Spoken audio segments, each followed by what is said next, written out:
अंतर्राष्ट्रीय राजनीति में राजनीतिक संकुलन के बिगड़ते हुए बड़े कई तरह के परिणाम हुए। उन परिणामों में एक था कि जो अमेरिका, जो विश्व की सबसे बड़ी शक्ति था और दूसरों से कई पायदान आगे था, वो साम्यवाद के प्रभाव के उपरांत पश्चिमी देशों में जो पूंजीवाद था उसने अब ज़्यादा प्रभावित करना शुरू किया। सोवियत संघ की व्यवस्था साम्यवादी व्यवस्था कहलाती है। थोड़ा सा हम ये भी जान लें कि ये साम्यवादी व्यवस्था या सोवियत संघ की विचारधारा और अमेरिका की व्यवस्था, आर्थिक व्यवस्था यानी पूंजीवादी विचारधारा, इन दोनों में क्या अंतर है। क्या है साम्यवादी विचारधारा?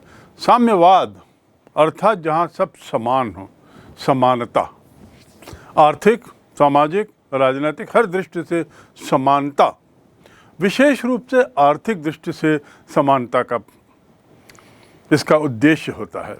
अब आर्थिक दृष्टि से समानता लाने के लिए सरकार क्या करती है? सरकार चार जो पहलू हैं, फैक्टर्स ऑफ प्रोडक्शन, जिसको कहते हैं फैक्टर्स ऑफ प्रोडक्शन, उन चारों फैक्टर्स को अपने नियंत्रण में रख लेती है। ये चार फैक्टर्स ऑफ प्रोडक्शन क्या हैं? लैंड, लेबर, कैपिटल और ऑर्गेनाइजेशन। अर्थात भूमि, लेबर श्रम, कैपिटल यानी पैसा, पूंजी और ऑर्गेनाइजेशन, ये सब को चलाने के लिए जो संस्थाएं रहती हैं, इन चारों पर सरकार का पूरा नियंत्रण रहता है। यानी लैंड किसी भी व्यक्ति का नहीं होगा, प्राइवेट नहीं होगा। श्रम भी प्राइवेट नहीं होगा, सरकार का होगा। सरकार का श्रम का अर्थ क्या है? सरकार तय करती है किसमें कितना श्रम लगना है और कितना दिया जाएगा, श्रम का पगार, श्रम की वैल्यू क्या होगी। कैपिटल पैसा, पूंजी, सारा पैसा सरकार के पास रहता है, किसी का भी निजी पैसा ऐसा नहीं माना जाएगा। और ऑर्गेनाइजेशन यानी जो इस संस्थाओं को देखती हैं, जो विभिन्न कंपनियां हैं, जो विभिन्न कार्य करती हैं देश में, चाहे वो सड़क निर्माण के हों, चाहे इरिगेशन डैम के हों, चाहे वाहनों के हों, किसी भी तरह के कार्य, उसके उत्पादन के फैक्ट्रीज, ये सब पर सरकार का पूर्ण नियंत्रण रहता है।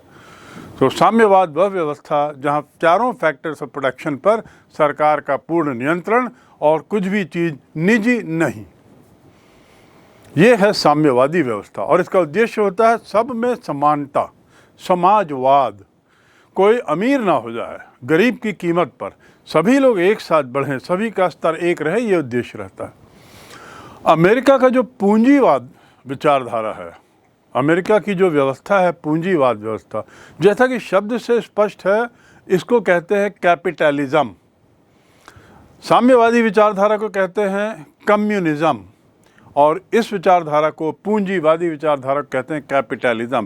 कैपिटल का अर्थ राजधानी नहीं है यहाँ, कैपिटल का एक और अर्थ है, कैपिटल यानी पूंजी, धन, तो संपत्ति। तो कैपिटलिज्म मतलब ऐसी व्यवस्था जहाँ पर ये चारों फैक्टर्स ऑफ प्रोडक्शन जिसका मैंने जिक्र किया है, ये वहाँ पर सब निजी हाथों में होता है, यानी सब प्राइवेट होता है। ज़मीन भी प्राइवेट हाथों में, निजी हाथों में, श्रम भी निजी हाथों में। कि श्रम की क्या वैल्यू होगी ये तय करने के लिए पूंजीपति जिसने पैसा लगाया है वह स्वतंत्र है। कैपिटल यानी पूंजी, पूंजी भी निजी होती है और जो भी कंपनियां हैं, जो भी संस्थाएं हैं जो इसे चलाती हैं, ये भी निजी होती हैं। तो सरकार के पास क्या रहता है? यदि ये सब निजी हो गया तो सरकार के पास अंतर्राष्ट्रीय मुद्दे, सुरक्षा, लॉ एंड ऑर्डर, मूल रूप से सरकार के ये कार्य रहते हैं। तो इस प्रकार हम देखते हैं दो बिल्कुल अलग अलग विचारधाराएं हैं। एक तरीके से 36 का आंकड़ा है दोनों में। एक पूरी तरह निजीकरण में विश्वास करता है पूंजीवाद, और साम्यवाद पूरी तरह सरकारीकरण में विश्वास करता है। तो साम्यवादी व्यवस्था के सरकारीकरण की व्यवस्था जो है, साम्यवादी विचारधारा के तहत सोवियत संघ में जो चल रही थी और उसके तहत जो वार्सा पैक्ट के अन्य देश थे और उसके अलावा कुछ अन्य और देश थे जहाँ पर ये व्यवस्था चल रही थी, सोवियत संघ के विघटन के बाद, सोवियत संघ के जाने के बाद, सोवियत संघ के टूटने के बाद इनमें से बहुत से देशों ने तुरंत पूंजीवादी विचारधारा को अपनाना शुरू किया, क्योंकि उन्हें महसूस हुआ कि साम्यवादी विचारधारा से समाज का वैसा सुधार नहीं हुआ है जैसी अपेक्षा थी, और जबकि पूंजीवादी विचारधारा के आकर्षण से वे लोग उस तरफ आकर्षित हुए जिस तरीके से अमेरिका प्रगति कर रहा था, जिस तरह अमेरिकन प्रगति कर रहे थे, जिस तरह अमेरिका के जुड़े हुए देश प्रगति कर रहे थे। अन्य देशों का सोचना था, पूर्व साम्यवादी देशों का सोचना था कि ये पूंजीवादी विचारधारा का ही परिणाम है जो वे देश इतने विकसित हो चले हैं, तो इसलिए वे उधर जाने लगे। परिणाम क्या हुआ दूसरा कि साम्यवाद के प्रभाव के उपरांत पश्चिमी देशों में प्रचलित जो नव उदारवाद और पूंजीवाद की विचारधारा थी वो और बढ़ गई। पूंजीवादी विचारधारा खूब विकसित होने लगी, बहुत ज़्यादा फैलने लगी, और उस हद तक साम्यवादी विचारधारा का पतन होने लगा, कम से कम क्षेत्रों में सीमित हो गई वो। सन 1992 में 1992 में साम्यवादी गुट का जो सैनिक गठबंधन था, क्या नाम था उसका?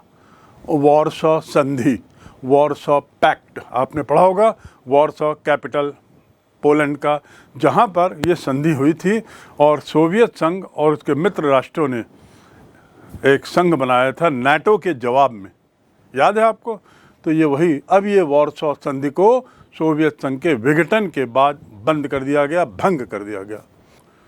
पश्चिमी जगत का जो सैनिक गुट था जिसको नाटो कहते हैं, ना केवल नाटो बना रहा, ना केवल नाटो अक्षुण्ण रहा, बल्कि उसके संगठन में और दूसरे देश भी जुड़ गए। वही देश जो पहले साम्यवादी व्यवस्था के विचारक थे, साम्यवादी व्यवस्था में जिनका विचार था, और इसलिए जो वार्सा पैक्ट के तहत थे, वार्सा पैक्ट के भंग होने के बाद और सोवियत संघ के विघटन के बाद इनमें से कुछ देश नाटो के साथ जुड़ गए, तो नाटो और मजबूत हो गया और विस्तृत हो गया, उसका दायरा और बढ़ गया, विश्व के अन्य क्षेत्रों में और उसका प्रभाव फैल गया। हम किस विषय की बात कर रहे हैं? वर्चस्वता की। तो देखिए कैसे सोवियत संघ के विघटन के साथ साथ धीरे धीरे अमेरिका का प्रभाव बढ़ रहा है, उसका प्रभाव क्षेत्र बढ़ रहा है, और यही बढ़ते प्रभाव क्षेत्र को हम उसकी वर्चस्वता कहते हैं। और एक समय ऐसा आता है जब पूरे विश्व में अमेरिका का ही बोलबाला है। इससे अमेरिका और पश्चिमी देशों का सैनिक प्रभाव भी बढ़ गया, क्योंकि नाटो आखिर था क्या? मूल रूप से वो तो सैनिक संगठन था ना। तो ये सैनिक संगठन का प्रभाव, सैनिक संगठन का जोर और काफ़ी बढ़ गया। और इसीलिए आपने देखा होगा कि अमेरिका ने सोवियत संघ के विघटन के बाद कितने अन्य क्षेत्रों में सैनिक अभियान चलाए, सैनिक युद्ध लड़े, आदि आदि, अपना प्रभाव मजबूत करने के लिए, जो हमने पूर्व में नक्शों में देखा है अमेरिका का बढ़ता प्रभाव। और आप देखेंगे कि ये प्रभाव, सैनिक प्रभाव 1990 के बाद तो और तेज़ी से बढ़ा, क्योंकि अन्य देश भी नाटो के सदस्य बनने लगे। इस अध्याय में हम अमेरिकी प्रभुत्व की प्रकृति, उसका विस्तार और साथ ही उसकी सीमाओं को भी समझने की कोशिश करेंगे।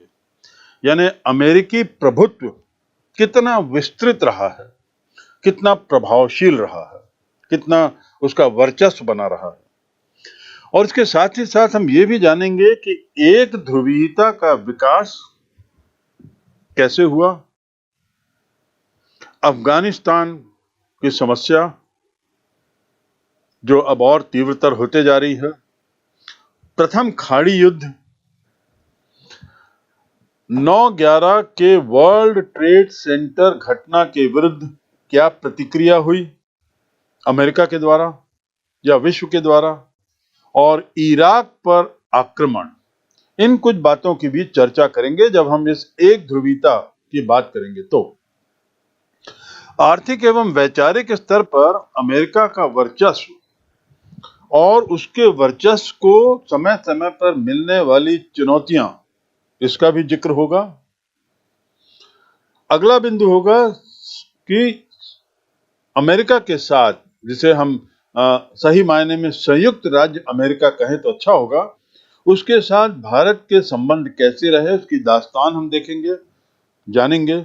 ऐतिहासिक दृष्टि से क्या हमारे उसके संबंध रहे, और फिर हमारे उनके साथ के रिश्तों में जो नया दौर आया, उसके परिवर्तन, कारण और परिणामों को भी थोड़ा समझने की कोशिश करेंगे।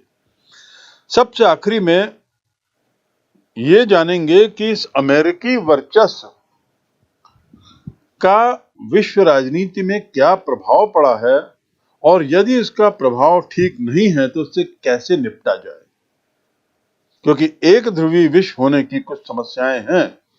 तो अंत में हम पढ़ेंगे अमेरिकी वर्चस्व से कैसे निपटा जाए, और इस संबंध में विभिन्न राजनीतिज्ञों के या राजनीतिक विचारकों के या राजनीतिक समीक्षकों के क्या सुझाव हैं।